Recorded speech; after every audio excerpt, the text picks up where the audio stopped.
Shavua Tov, il y a 30 ans de cela, en 1991, il y avait en Russie, pendant le mois de juillet, pendant le mois d'août, des centres aérés, des colonies de vacances.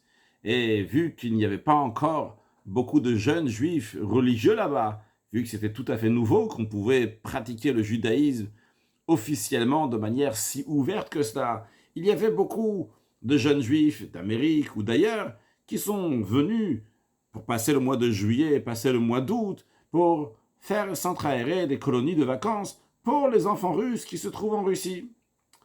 Et voilà que, soudainement, un jour, il y a une sorte de révolution qui se passe par les communistes conservateurs qui étaient contre donc les allègements, les réformes qu'avait fait Gorbatchev.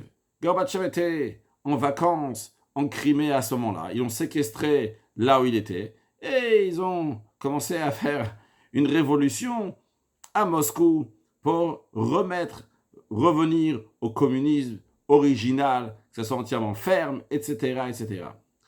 Toutes les organisations juives se sont vite sauvées, parties de la Russie. En effet, dans la logique humaine, c'était dangereux de rester là-bas. À nouveau, il va y avoir un communisme radical et ça va être dangereux. Le Rav Ber Elazar, qui était chaliar du Rabbi, qui est toujours en Russie, à ce moment-là exactement, il se trouvait chez le Rabbi.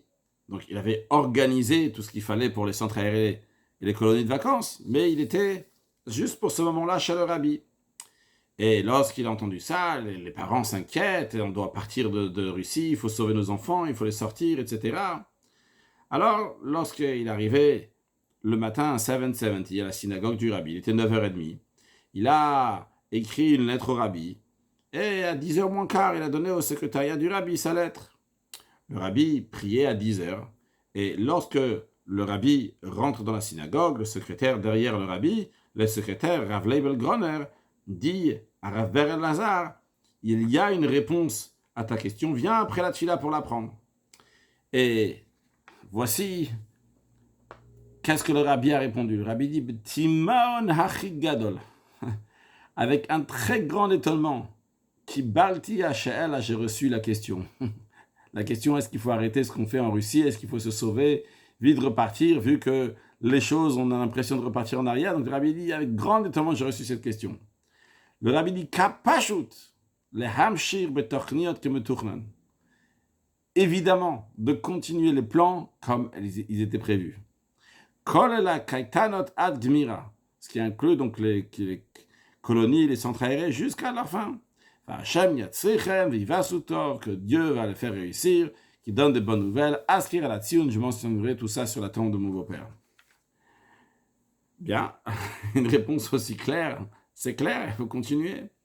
Rav Ber Elazar, le soir, a repris l'avion, et sa femme, ses 2 filles, et encore une autre personne dans l'avion. Il n'était que 5 dans tout l'avion. Évidemment, tout le monde se sauvait de la Russie, personne ne devait aller en Russie.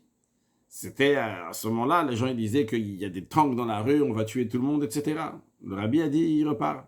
Et en effet, le lendemain, tout c'est fini. Il ne restait plus rien, tout est redevenu normalement. Plus tard, ça a aidé même pour que le communisme entièrement tombé, etc. Donc, dans cette histoire, on voit comment le Rabbi voit les choses. Le Rabbi a déjà annoncé que le fait qu'on peut étudier la Torah, faire le mitzvot en Russie, c'est quelque chose d'extraordinaire, etc.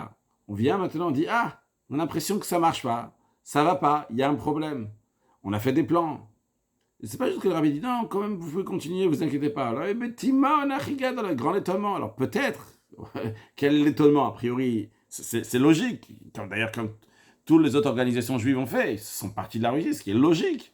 Et le Rabbi, personne ne dit pas, c'est logique. Mais Timon, Achiga, avec si grand étonnement. Alors, peut-être l'explication, elle est que lorsque le Rabbi, le Nassi, adore le chef de la génération, il dit quelque chose, c'est sûr et certain que ça va être comme ça. Le Rabbi a dit que le fait que maintenant, la Russie, elle est tombée, on peut faire Torah Mitzvot, c'est des signes, la Géoula, la délivrance. Il n'y a pas ici de marche arrière.